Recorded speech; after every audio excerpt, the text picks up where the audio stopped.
guys, so we are back with another video। मैं हूं संजीव, ये है राघव। तो हम लोग हाजिर हैं आप सबके सामने एक नई वीडियो के साथ। और ये वीडियो वर्ल्ड अफेयर्स का है। इसमें बहुत कुछ जानने को मिलेगा, हमें बहुत कुछ सीखने को मिलेगा। और बात करूं इस वीडियो के टॉपिक की, तो इस वीडियो का जो टॉपिक है ये है आपका bad news for India as 66 children die in Africa after taking Indian cough syrup, WHO issues alert. बिल्कुल भाई, WHO वर्ल्ड हेल्थ ऑर्गेनाइजेशन ने अलर्ट इशू कर दिया है कि यार 66 बच्चे अफ्रीका में, गाम्बिया कोई देश है गाम्बिया करके, वहां पे उनकी डेथ हो गई है। बहुत ही बैड और शर्मनाक है। भारत की फार्मा इंडस्ट्री के लिए भी ये न्यूज और हमारे लिए भी उतनी है। ये 66 बच्चों की मौत के जिम्मेदार ना वो बंदे हैं जो भी हैं, उन पर सख्त कार्रवाई करो अगर सही है ये खबर एकदम। तो आइए वीडियो देखेंगे, लास्ट में करेंगे वीडियो पे बात। देखते हैं वीडियो, फिर करते हैं वीडियो पे बात, करते हैं वीडियो की शुरुआत। वीडियो करते हैं लाइक शेयर, चैनल पे नए हो तो सब्सक्राइब। बिल्कुल, और हम लोग अवेलेबल हैं फेसबुक और इंस्टाग्राम पर भी। दोनों का लिंक मिल जाएगा आपको वीडियो के डिस्क्रिप्शन बॉक्स में। जाए वहां जाके हमसे जरूर जुड़े। ये वीडियो देखते हैं, लेट्स गो।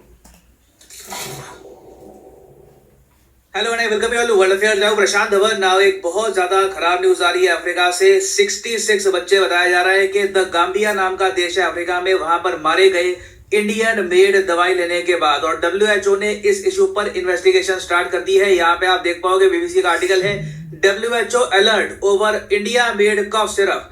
खांसी की दवाई जो भारत में बनी थी, मोर स्पेसिफिकली हरियाणा में बनी थी, ये एक्सपोर्ट करी गई द गाम्बिया देश में, अफ्रीका में।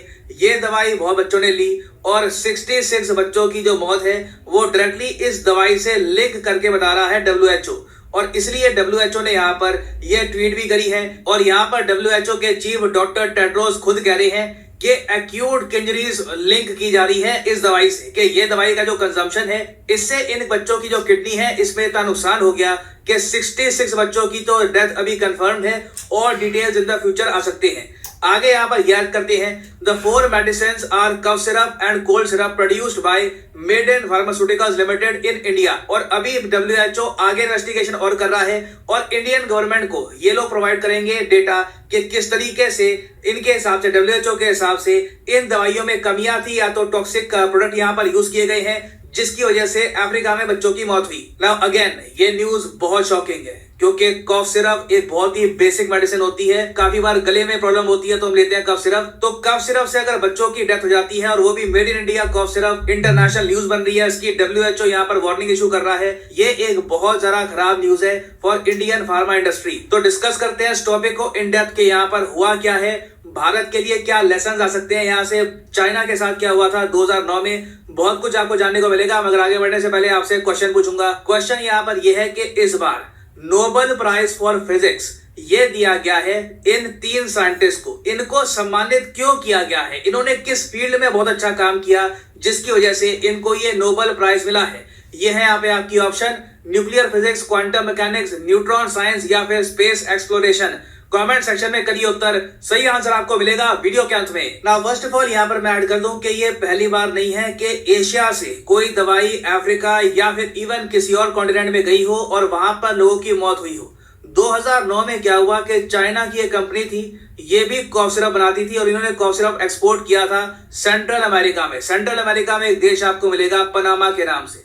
यहाँ पे इन्होंने दवाई एक्सपोर्ट करी और made in China cough syrup पीकर कई लोग यहाँ पर मारे गए। टोटल बताया जाता है कि 100 लोगों की तो यहाँ पर डेथ कंफर्म हो गई थी। और इसके बाद देखा गया कि मेड इन चाइना दवाइयां बेसिकली सेंट्रल अमेरिका में बहुत कम लोगों ने यूज करनी स्टार्ट कर दी। लोगों ने ज्यादातर शिफ्ट कर लिया मेड इन इंडिया मेडिसिन पर। और पिछले 10 सालों में आप अगर देखो तो मेड इन इंडिया फार्मा का एक ड्रीम गोल्डन एरा चला है। यहाँ पर आप देख पाओगे, ट्वीट है पीयूष गोयल साहब की, ये कह रहे हैं कि India's booming drugs and pharmaceutical exports more than double in 2021-22 compare to 2013-14। 2013-14 के आसपास हमारे टोटल ड्रग्स के एक्सपोर्ट, मतलब दवाइयों के एक्सपोर्ट दुनिया भर में थे करीब 90,000 करोड़ के आसपास। यहाँ पर हमको जंप दिखा है 103% का और अब हम एक्सपोर्ट कर रहे हैं 1,83,422 करोड़ रुपीस की मेडिसिन दुनिया भर में। और इसलिए भारत को कहा जा रहा है फार्मेसी ऑफ द वर्ल्ड। दुनिया में कहीं भी आप चले जाइए, मेड इन इंडिया दवाई आपको मिल ही जाएगी। अच्छा, वैसे अगर हम बात करें मार्केट वाइज के, जो हम इतना एक्सपोर्ट कर रहे हैं बिलियंस ऑफ डॉलर्स का,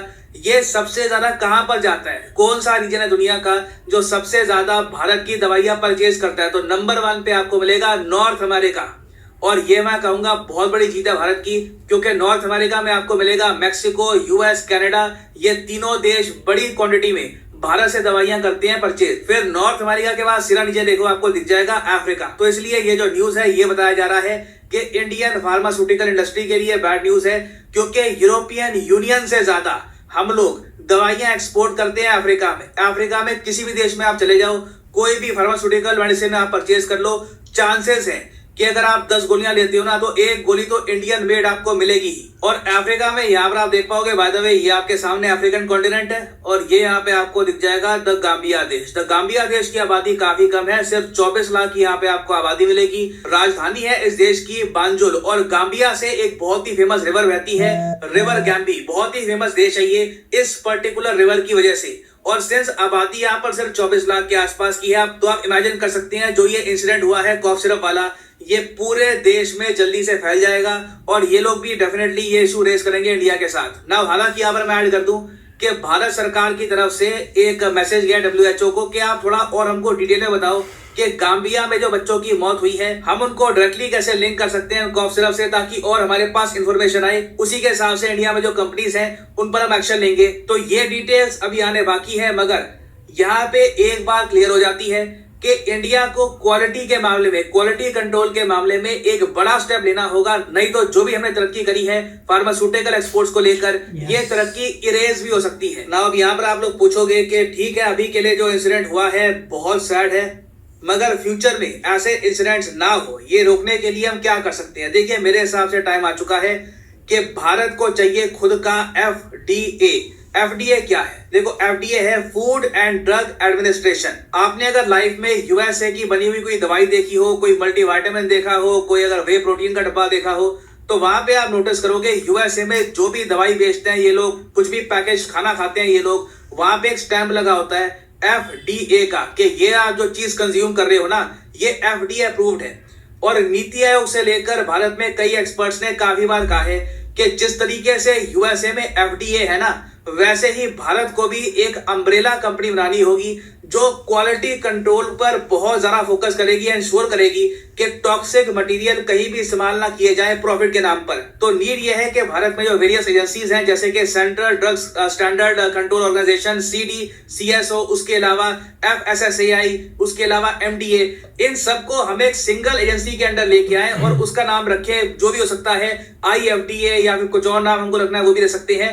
क्योंकि मैं आपको ये बता रहा हूं USA में ना जो भी ये लोग प्रोड्यूस करते हैं दवाई, उसकी क्वालिटी को लेकर दुनिया को इतनी एश्योरेंस होती है कि भारत की मार्केट में काफी बार उन प्रोडक्ट्स की बहुत डिमांड होती है जहां पर FDA का स्टैंप लगा होता है। क्योंकि FDA के स्टैंप का मतलब ये होता है कि इस प्रोडक्ट में कोई टॉक्सिक मटेरियल नहीं होगा, बिल्कुल ह्यूमन कंजम्पशन के लिए ये सेफ है। और इसलिए आप देखोगे कि USA में अगर थोड़ी बहुत कुछ दवाइयां बनती भी है, वे प्रोटीन बनता भी है, ये इंटरनेशनल मार्केट में जाता है ना, तो FDA के स्टैंप की वजह से बहुत महंगा बिकता है।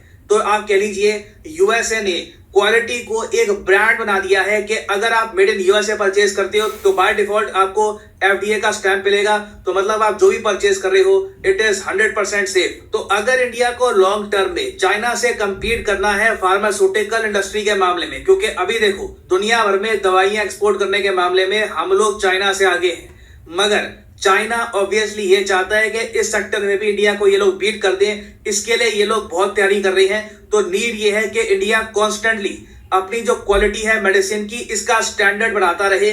ना सिर्फ इंडिया को फार्मेसी ऑफ द वर्ल्ड कहा जाए, ये कहा जाए कि अगर भारत से निकली है ना मेडिसिन तो इट इज 100% सेफ, कुछ प्रॉब्लम नहीं आएगी। बट अभी के लिए WHO की जो ट्वीट्स हैं इनसे प्रॉब्लम बिल्कुल आएगी। लोग इन द फ्यूचर अफ्रीका में थोड़ा बहुत अवॉइड करेंगे शायद इंडियन मेड मेडिसिन। और ये भारत के लिए भी काफी बड़ा क्वेश्चन है कि कल को ऐसा इंसिडेंट हमारे यहाँ भी ना हो जाए, क्योंकि ऑब्वियसली बात है जो ये दवाइयां एक्सपोर्ट हो रही होगी कोई बड़ी बात नहीं है कि इंडिया में भी हम लोग कंज्यूम कर रहे हो काफी बार। तो उम्मीद मेरी यही है कि इस इंसिडेंट के बाद हम लोग एक लेसन लेंगे इससे और फ्यूचर में इंप्रूवमेंट की ही कोशिश करेंगे। नाउ फाइनली वापस आते हैं अपने क्वेश्चन की तरफ कि नोबेल प्राइज फॉर फिजिक्स 2022 ये किस कैटेगरी के लिए दिया गया है साइंटिस्ट को। तो सही उत्तर यहाँ पे है ऑप्शन बी, क्वांटम मैकेनिक्स के लिए मिला है इस बार नोबेल प्राइज फॉर फिजिक्स। यहाँ पे आप देख पाओगे pioneering quantum physicist win Nobel prize in physics. और इन 3 साइंटिस्ट ने बेसिकली आज के समय जो हम समझते हैं क्वांटम मैकेनिक्स के बारे में, उसकी नींव रखी थी, इसीलिए इनको ये अवार्ड दिया गया है। फाइनली यहाँ पर मैं ये भी ऐड कर दूं कि लाइफ में अगर आप एक बार प्रॉपरली यूपीएससी एग्जाम की तैयारी करना चाहते हैं जेन्युइन तरीके से, तो आप अनअकैडमी का स्पेशल कॉम्बो पैकेज परचेज कर सकते हैं। कमेंट सेक्शन में जाइए, यहाँ पे आपको मिलेगा लिंक इस कॉम्बो पैकेज का। नाउ इस कॉम्बो पैकेज की खास बात यह है कि आपको यहाँ पर प्रीलिम्स, मेंस और ऑप्शनल तीनों की तैयारी करने का मौका मिलता है इन अ सिंगल परचेज। ये सारे जो आप कोर्सेज हैं अलग अलग परचेज करोगे तो 10 to 15,000 रुपीज आपको एक्स्ट्रा पे करने होंगे। तो कॉम्बो में वैसे ही आपकी सेविंग होती है। तो अगर मान लीजिए अभी आपका प्लान है कि आप 2-3 साल में आराम से यूपीएससी के एग्जाम का एक प्रॉपर अटेम्प्ट देंगे, तो जो 36 महीने का कोर्स है ये आप कर सकते हैं परचेज। मगर जो प्राइसेस यहाँ पर लिखे हैं कभी भी पे मत कर देना।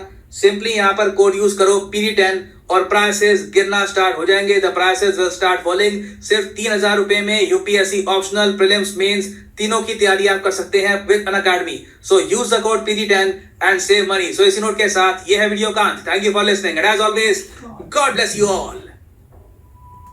तो भाई वीडियो होती है एंड और बैड न्यूज है तो है भाई, क्या कर सकते हैं, अब हो गया है। पर कर क्या सकते हैं आगे हम कि जैसा आपने बताया FDA है यूएस का, ड्रग को कंट्रोल रखता है कि मतलब उसकी क्वालिटी कैसे श्योर करता है। ये आप जो लोग इंडिया में जिम जाते होंगे ना, जो लोग डिब्बे खरीदते होंगे, कहते हैं पाउडर खा लिया इसने, पाउडर खा लिया, वे प्रोटीन के डिब्बे में जिस पे भी FDA का स्टैम्प होता है काफी महंगा मिलता है, काफी ज्यादा महंगा। और खैर इंडिया में तो मैंने सुना है कि उसे भी अब क्लोनिंग है चल रही है कि FDA लगा देते हैं छपवा के। तो ये सब सीन है यार। और यूएस की दवाइयां इसलिए भी महंगी है। और नाम है भाई कंपनी का मेडन फार्मास्यूटिकल्स, हरियाणा की कंपनी है कोई, जिसकी वजह से ऐसा हुआ है, बोला जा रहा है। WHO ने बोला है तो काफी इसमें मतलब ऑथेंटिसिटी होगी। ऐसे नहीं कोई भी कमेंट कर देता है, होगी वो तो है, लेकिन इंडिया को भी करना चाहिए कि क्या पता कुछ और रीजन की वजह से। इंडिया ने मांगी है डिटेल्स और दो, फिर पता लगेगा। अभी देखो अगर ये बात एकदम सही है, इंडिया जब अभी चेक करेगा और पता लगेगा, तो जाहिर सी बात है भाई पनिश करो, कंपनी को पनिश करो, उस कंपनी को करना ही चाहिए। सोचो आप ये ड्रग्स यार, वो भी तो बच्चे थे ना, 66 बच्चे किसी के घर के होंगे। कोई मतलब मैं नहीं गया हूँ गाम्बिया कभी, माली से और आपका सेनेगल से जुड़ा हुआ है। माली में तो इस टाइम दुनिया की टॉप 10 अनसेफ कंट्री में आता है माली, उससे बॉर्डर शेयर है मेरे ख्याल से गाम्बिया का। तो आप समझ लो ऐसी जगह पे अफ्रीका में जहाँ पे इतनी गरीबी है, वहां के अफ्रीकन कॉन्टिनेंट में जब एड्स फैला था तो इंडियन दवाइयों ने उनकी मदद की थी। समझ रहे हो आप, 2-2, 3-3, 4-4 रुपए, 5-5 रुपए की डोज ऐसा करके, तो इतना ज्यादा रेस्पेक्ट बना था। लेकिन ऐसी अगर इंसिडेंट लगातार होते जाएंगे ना, तो भाई दवाइयों की रेस्पेक्ट गिरेगी, उससे क्या होगा, हमारा मार्केट गिरेगा। तो देखा जाए तो इस वीडियो में बेसिकली दिखा सर ने बताया है कि ऐसे अगर इंसिडेंट्स होते रहे, जैसे कि राघव ने बोला, तो भाई इंडिया की जो इमेज है ना फार्मेसी ऑफ द वर्ल्ड, आप ये लगा लो, उसका अंदाजा लगा लो कि हम लोग चाइना से आ गए हैं इसमें। और अगर ऐसे इंसिडेंट होते रहेंगे तो फिर तो भाई इंडिया की जो इमेज है ना, जो फार्मेसी ऑफ द वर्ल्ड की, वो तो डिग्रेड होगी ना। तो इसलिए ऐसे इंसिडेंट, जैसे कि चाइना का भी हुआ था 2009 में हुआ था, जब आई थिंक कौन सी कंट्री का, Panama middle south and central mid American country है, तो वहां पे मरे थे 100 लोग। और सिरप, ये इंसिडेंट हुआ था सिरप का ही, चाइनीज मेड थे वो। तो भाई मैं तो कहता हूँ कि इस पे इंडियन कंपनीज पे एक्शन लेना चाहिए सरकार को, जैसी सारी डिटेल्स आ जाए हमारे पास। और मैं तो कह रहा हूँ कि इस कंपनी को बैन करो, और जो भी जिम्मेदार है बिल्कुल उसको सख्त से सख्त सजा दो, क्योंकि ये कुछ प्रॉफिट बनाने के लिए किसी इंसान की जान चली गई, किसी क्या 66 बच्चों की चली गई। आप सोचो अगर उनकी सप्लाईज कुछ इंडिया में भी होंगी तो उससे भी कुछ नुकसान हो सकता है, उस सारी मेडिसिन को रिकॉल करना पड़ेगा। दूसरा और सबसे बड़ा है, इंडिया का जो मार्केट है फार्मा का, उसको कितना बड़ा नुकसान पहुंचाया ऐसी चीजों ने, और जिस इमेज खराब कर सर ने जिस तरह से एक सोल्यूशन दिया है इस वीडियो के माध्यम से कि FDA, कि हम लोग भी ऐसा कुछ करें कि भाई हम लोग भी अपनी, नीति आयोग ने हमें रिकमेंड किया था, पता नहीं कब का किया हुआ यार, कर क्यों नहीं रहे, मुझे समझ में नहीं आ रहा। क्योंकि देखो आप ये देख लो कि अगर FDA अप्रूव्ड होती है हमारी मेडिसिन वगैरह, तो बेसिकली एक तरीके से ब्रांड बन जाएगा कि भाई ये FDA अप्रूव्ड है, तो हमें श्योरिटी है कि दवाइयां एकदम सेफ है ह्यूमंस के लिए। कई इंडियन ब्रांड्स हैं जो FDA का अप्रूव लेते हैं जाके, कि हमारे और मतलब हमारी क्वालिटी आप देखो यूएस में बेच पाओ। और आपकी, क्योंकि सर ने बताया कि FDA जैसी आपका उस पे स्टैंप लगा, उसकी कीमत बढ़ जाएगी भाई ऑटोमेटिकली। इतना ज्यादा भरोसा करते हैं लोग। काफी टेस्ट भी करते होंगे इंडिया में तो FSSAI food security safety authority of India food वगैरह को रेगुलेट करती है। जो भी पैक्ड फूड होते हैं उस पे आप देखोगे तो मोहर इनका मिलेगा। जैसे हल्दीराम की चीजें हो गई, FSSAI, आप ध्यान देना पैकेट पे लिखा मिलेगा जितनी फूड के आइटम है। ऐसे यार मेडिकल में भी CDSCO एक है, लेकिन लग रहा है कि उसने काम नहीं किया या क्या हुआ है, पूरी कहानी तो अब धीरे धीरे आएगी, बातें पता लगेंगी तभी होगा। ओवरऑल कुल मिला के बात ये है कि भैया जो भी बंदा है उसको पनिश करो। अभी ये देखा जाए तो एक तरीके से ओवरव्यू है कि हुआ क्या था। अभी डिटेलिंग आना बाकी है। अगर इस वीडियो पे अपडेट आई इसके रिगार्डिंग इस टॉपिक के ऊपर तो भाई हम उस पर भी कोशिश करेंगे। और अगर ये खबर गलत निकली अगर तो चेक करता है उस पे भी एक्शन लेंगे, तो उस पे भी एक्शन ले फिर कि इमेज खराब की जा रही है। क्या पता भाई कि क्या पता इस कंपनी का नाम लिया जा रहा है। मैं एक सिनेरियो लेता हूँ कि वहां जाके उसको चेंज कर दिया गया दवाओं को अंदर ही अंदर, कुछ क्या पता, या फिर इस कंपनी के नाम से कोई और दवाएं डुप्लीकेट पहुंचा दी गई हो, किसी और ने किया हो कुछ। ये पूरी कहानी ये हो भी सकता है, बिल्कुल पॉसिबल है क्योंकि India pharmacy of the world है, एकदम चीप मेडिसिन प्रोवाइड करता है, सस्ते दामों में अच्छी दवाइयां प्रोवाइड करता है। और बाकी कंट्री जो है उनको श्योरिटी होती है कि दवाइयां इंडिया से हैं तो एकदम सेफ होगी। तो इन लोगों ने हमारी वैसे WHO ने जो ट्वीट कर दिया तो इमेज तो खराब हो ही गई है।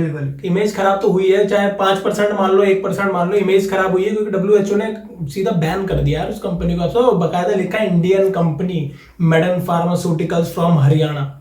ये बकायदा ट्वीट है, पूरी दुनिया फॉलो करती है WHO को।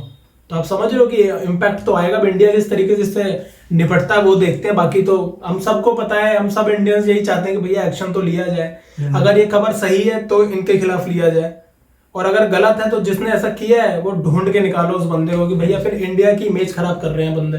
ठीक है भाई, तो ये थी वीडियो। कैसी लगी वीडियो जरूर बताना। बाकी आपका कोई राय हो, कोई कॉमेंट हो तो जरूर आप कॉमेंट सेक्शन का इस्तेमाल करना। तो यही थी वीडियो। होप कि आपको वीडियो पसंद आई होगी, काफी इन्फॉर्मेटिव वीडियो थी। आपकी क्या राय है आप कमेंट करके हमें बताइएगा। चलते हम लोग, जाने से पहले वीडियो कर दें आप लाइक शेयर, चैनल पे नए हो तो सब्सक्राइब। बिल्कुल, और हम लोग अवेलेबल हैं फेसबुक और इंस्टाग्राम पर भी, दोनों का लिंक मिल जाएगा आपको वीडियो के डिस्क्रिप्शन बॉक्स में। वहां जाके हमसे जरूर जुड़े। मिलेंगे आपसे नेक्स्ट वीडियो में। Till then take care, bye.